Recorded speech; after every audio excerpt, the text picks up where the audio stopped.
evening and welcome to Biz RoundUp. I am Tamiru Nimsat and we at Tart Television bring you a collection of business highlights. Let's have a look at the headlines.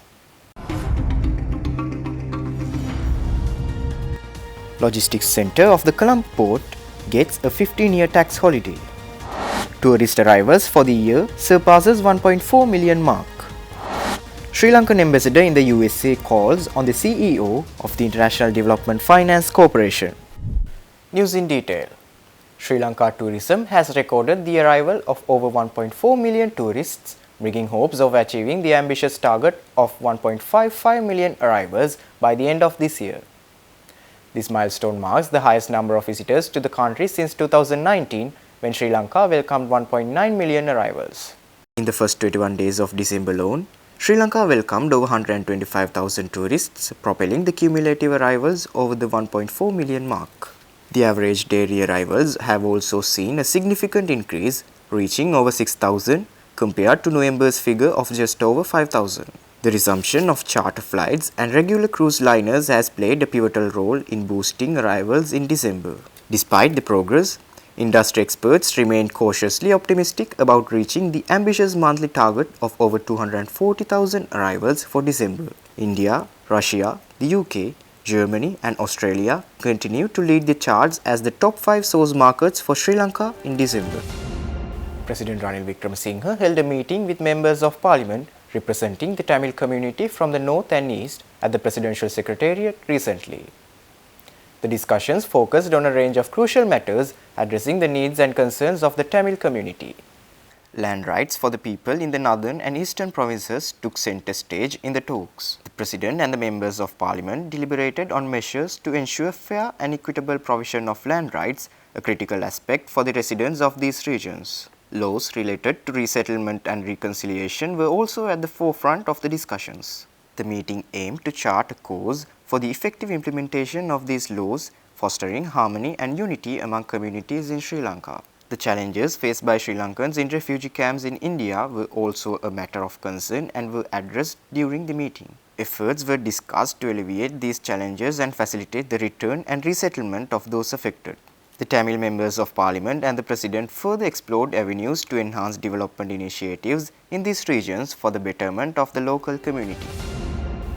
Energy Minister Kanchana Wijesekara says that an Australia-backed solar plant with a battery energy storage system which can be dispatched at night peak may cost around 48 to 49 rupees a unit. Mr. Wijesekara, speaking to the journalists from the President's Media Centre, said that the Ceylon Electricity Board has to decide at what time to dispatch the plant. Minister Kanchana Wijesekara said that the importance of the solar plant comes in the night time when the whole country uses furnace oil and hydropower plants. He also pointed out that furnace oil costs about 65 to 70 rupees. If we compare that to LNG, it has been calculated 51 to 52 rupees. With a 700 megawatt solar plant on a lake with 1500 megawatts of storage was approved by the Cabinet of Ministers 2 weeks ago. Minister Wijesekara also added that battery storage will come from Sungrow and the project has come under fire from opposition groups for not coming through competitive bidding. Minister Wijesekara said it came from expressions of interest called in September 2021, to which attracted 560 proposals and 136 were shortlisted. Minister said that officials have calculated at 48 to 49 rupees for discharging with battery storage and it will financially advantageous and is good for the green economy and the environment. Negotiations took place for more than 2.5 years with a request for battery storage. A logistics centre in Colombo Port with China's CM Ports, Sri Lanka Ports Authority and Access Engineering will get a 15-year tax holiday. A gazette notification by the government also announced that taxes on dividends will be exempt for the 16 years. The already planned logistics centre in Colombo Port with China's CM Ports, Sri Lanka Ports Authority and Access Engineering will get a 15-year tax holiday. Government sources revealed that 30 expatriates will be completely freed from income tax. The Gazette notification clarifies that the corporate income tax exemption will start from the first year which the project company makes a taxable profit. It also adds that the tax exemption also can be kicked off just after the official commercial operations of 2 years. Out of 2 options, one will be applicable on the basis of whichever comes earlier. Government sources reveal that taxes on dividends will also be exempt for the 16 years. The project company will be exempt from withholding tax for the project period. The logistics center will be built on a 50-year build operate transfer project, and imports for the project will be exempt from value added tax, port and airport levy and export development cess for the 6-year project implementation period. Customs import duty will be exempted for project imports unless they are in a negative list. Import of items in the negative list will be allowed if they are not available in sufficient quantity domestically. We will return after this short commercial break.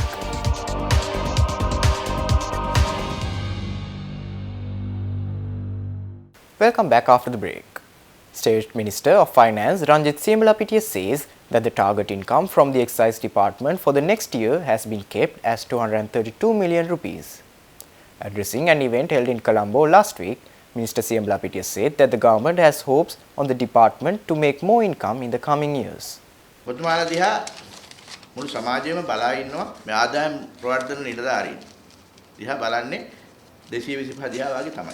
ඒ නිසා හැම විටකම තාමත්ම කල්පනාවෙන් තමන්ගේ රාජකාරියේ යෙදෙන්න අපි හැම විටකම ඔබතුමාලගේ අවස්ථාව ගැන රජයක් හැටියට පෙනී සිටිනවා. ඉතින් රාජ්‍ය ආදායම් වර්ධනය කර ගැන අපි විශාල අභියෝගයක ඉන්නවා. අපි 7.4ක ඩොලර් දේශීය නිෂ්පාදන සාපේක්ෂව රාජ්‍ය ආදායමක් ලබලා එහි ප්‍රතිඵලය හැටියට ඇතුළු තත්ත්වය ඔබතුමාලා දැක්කා. 7.4ක් අරගෙන 19ක් වියදම් කරන්න අපි විද්‍යාවක් කරන්න ගියා. එහෙම විද්‍යාව කරන්න බෑ. අර ඉතුරු ටික හොයන්න වෙන්නේ එක්කෝ ණයට අරගෙන නැත්නම් මුදල් අච්චු ගහලා අපිට එක වතාවක ණයට ගන්න කවුරුත් නැහැ ණයට දෙන්න.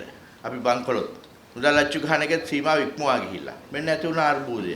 රටේ බඩුත් නැහැ, මිලදී ගන්නත් බෑ, සාමයක් නැහැ, පාලනයක් නැහැ. දැන් ඒ නිසා මේ 7.3 අපි ක්‍රමක්‍රමයෙන් උඩට උස්සගෙන යනවා. දැන් 7.3 2023 වෙනකොට අපි 9ට වඩා එහාට ගියා. 2024 අපි මේක 12න් එහාට ගෙනියනවා. 25 වෙද්දි 115ට ගෙනියනවා. එදාට අපිට කියන්න පුළුවන් අපි ශක්තිමත් ආර්ථිකයක් තියෙන තැනකට ළඟා වෙලා තියෙනවා. In diplomatic developments, Ambassador to the United States and Mexico, Mahinda Samarasinghe, engaged in a crucial meeting with the CEO of the US International Development Finance Corporation, Scott Nathan, recently.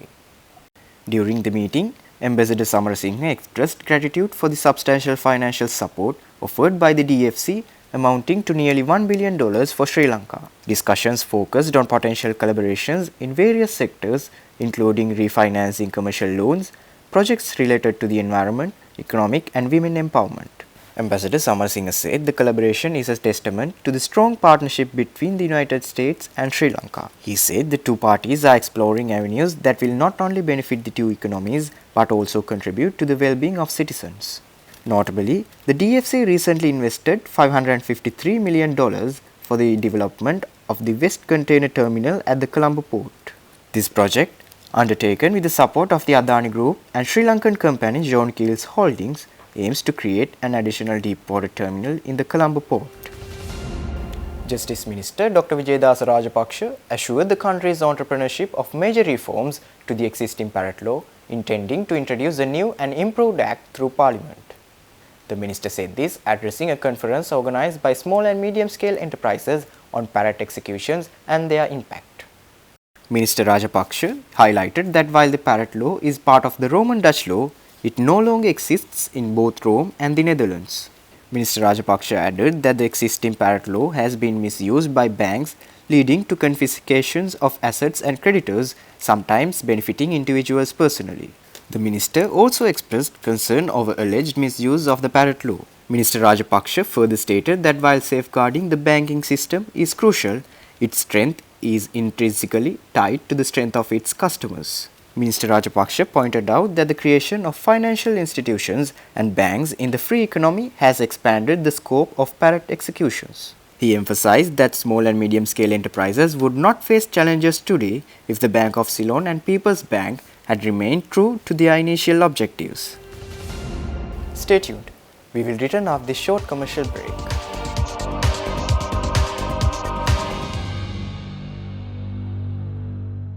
Welcome back after the break. The newly appointed High Commissioner of India to Sri Lanka, Santosh Jha, officially marked the commencement of his tenure in Sri Lanka. His Excellency Santosh Jha presented his credentials to President Ranil Wickremesinghe at a diplomatic ceremony held at the President's office recently. His Excellency Santosh Jha, in his most recent assignment prior to the Sri Lankan posting, served at the Embassy of India in Brussels from July 2020 until December 2023. Santosh Jha have served as a member of negotiating teams for free trade agreements with Sri Lanka and the European Union respectively. As the new High Commissioner of India to Sri Lanka, Santosh Jha is poised to further foster cooperation and collaboration in various domains between the two countries. High Commissioner Jha conveyed his thoughts in the guest book of the President, highlighting the growth of ties in political, economic and security fields over the decades. He emphasized India's role as Sri Lanka's close neighbor, largest trade partner and a key development partner. The High Commissioner thanked President Wickremesinghe for the warm welcome and looked forward to constructive engagements in the future. Present at this occasion were Minister of Health and Industries Dr. Ramesh Pathirana, the current acting Foreign Minister and President Secretary Saman Ekanayaka.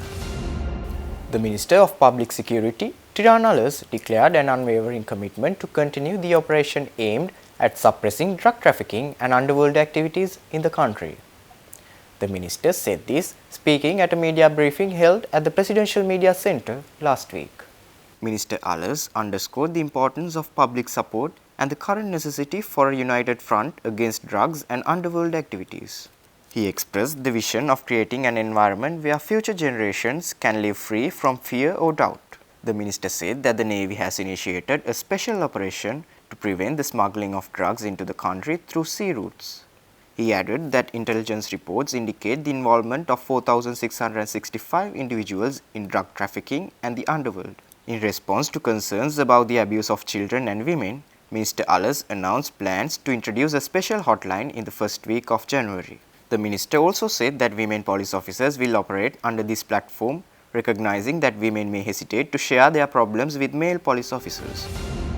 Sri Lankan Airlines has announced an addition to its fleet with the leasing of a newly acquired Airbus A320 aircraft bearing the serial number 4RABS.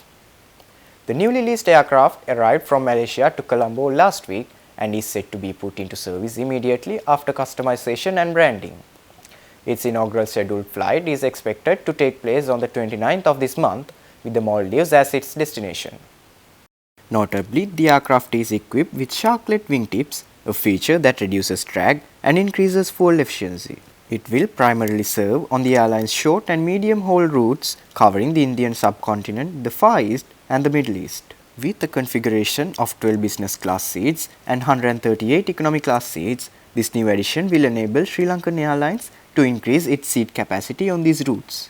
Despite the challenges faced by the aviation industry, including supply chain issues causing maintenance delays, this acquisition marks a positive step for Sri Lankan Airlines. The airline now has 12 narrow-bodied aircrafts and 10 wide-bodied aircrafts in its fleet.